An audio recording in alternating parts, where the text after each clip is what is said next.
السلام علیکم ورحمۃ اللہ وبرکاتہ۔ حضرت آدم علیہ السلام کو اللہ تعالیٰ نے جب جنت سے نکالا اور سری لنکا میں اتارا، اما حوا کو عرب کے علاقہ جدہ میں اتارا، اور اتنے سال وہ اکیلے روتے روتے روتے جب وہ عرفات کے میدان میں، عرفات کہتے ہیں پہچاننے کو، تو وہ میاں بیوی وہاں ملے اور ایک دوسرے کو پہچانا۔ تو جس دن وہ ملے اور جس دن انہوں نے اللہ تعالیٰ سے توبہ کی اور اللہ تعالیٰ نے ان کی توبہ کو قبول فرمایا، تو وہ 10 محرم تھا۔ اس کے بعد حضرت نوح علیہ السلام کی کشتی طوفان آیا اور اللہ تعالیٰ نے کہا کہ دو دو ایک ایک جوڑا ساری مخلوق کا رکھ لے جو یہاں موجود ہے۔ تو سب سے پہلے نوح علیہ السلام نے چونٹی کو اٹھا کے رکھا، اور سب سے آخر میں گدھے کی باری آئی تو نوح علیہ السلام نے کہا آ جا، تو اس نے 2 ٹانگیں اندر اور 2 ٹانگیں باہر رکھی، کھڑا ہوا تھا۔ تو نوح علیہ السلام نے کہا ادخل، آتا کیوں نہیں، آ جا، تو وہ کھڑا ہوا۔ اور تیسری دفعہ فرمایا چاہے تیرے ساتھ شیطان بھی ہے نا تو اندر آ جا تو۔ وہ بھاگ کے اندر آ گیا۔ تو نوح علیہ السلام نے پوچھا یہ کیا؟ اس نے کہا کہ شیطان میری ٹانگوں کو پکڑ کے ٹھہرا تھا۔ تو جب آپ نے کہا کہ شیطان ہے تو وہ بھی اندر آ جائے، تو وہ بھی آ گیا۔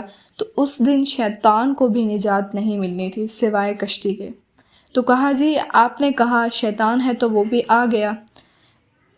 پھر نوح علیہ السلام کی کشتی حرم شریف پہنچی تو آپ نے سب سے کہا احرام میں آ جاؤ، یعنی کوئی اپنی بیوی کے پاس نہ جائے، اور اس کشتی نے طواف کیا، 7 چکر کاٹے جیسے ہم سب طواف کرتے ہیں، 7 چکر کاٹتے ہیں۔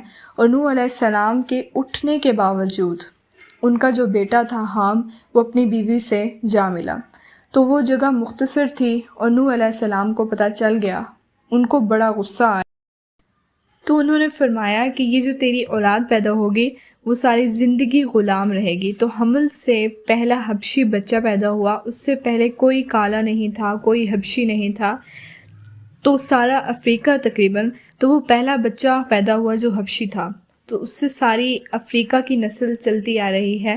یہ ساری حام کی اولاد ہیں اور ہم سب سام کی اولاد ہیں، اور یہ جو سارے گورے ہیں یہ یافس کی اولاد ہیں۔ تو نوح علیہ السلام کی کشتی جب طوفان ختم ہوا اور وہ جو ہی پہاڑ کے ساتھ لگ کر کھڑی ہو گئی، تو ان لوگوں نے جب نجات پائی تو وہ 10 محرم تھا۔ پھر ابراہیم علیہ السلام کو جب آگ میں جلایا گیا اور اللہ تعالیٰ نے بچا کے دکھایا تو وہ آگ بجھی اور وہ اس سے نکلے، تو وہ 10 محرم تھا۔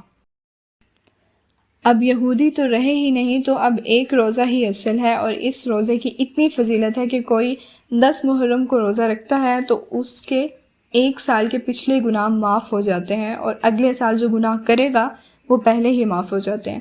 اللہ تعالیٰ نے اس کی ایسی فضیلت رکھی ہے، اور امام حسین کی شہادت نے اس کو 4 چاند لگا دیے ہیں۔